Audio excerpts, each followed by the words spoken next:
नमस्कार. सहज ज्योतिष या कार्यक्रमात आपले स्वागत आहे.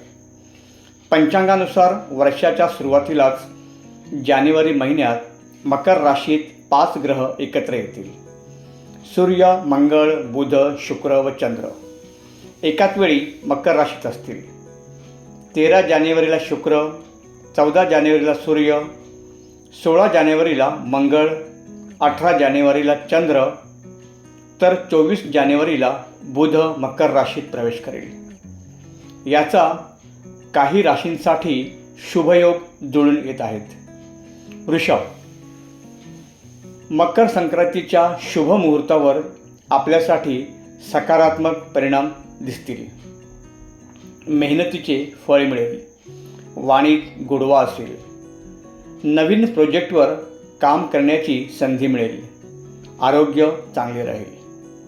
तूळ, या काळात मनातील इच्छा पूर्ण करण्याची संधी मिळेल. नोकरदारांसाठी चांगली वेळ आहे. धार्मिक कार्यात मन रमेल. प्रवास कराल. वृश्चिक, नोकरदारांना वरिष्ठांची साथ मिळेल. व्यवसायात वाढ होईल.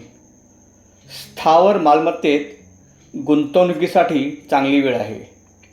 आनंदी राहाल. परिश्रमाचे फळ मिळेल. मकर, आपल्याच राशीत दुर्मिळ पंचग्रह योग होत आहे. आत्मविश्वासाने पुढे जाल. नोकरी व्यवसायात प्रगती दिसेल. एखादा करारही कराल. मीन, मकर संक्रांत भाग्यशाली ठरेल. भौतिक सुख समृद्धीचा लाभ होईल. गुंतवणुकीचा लाभ होईल. सकारात्मक बदल होतील. आर्थिक स्थिती चांगली होईल. चॅनल लाईक, शेअर व सबस्क्राईब करा ही विनंती. पुन्हा भेटू पुढील भागात. तोपर्यंत नमस्कार.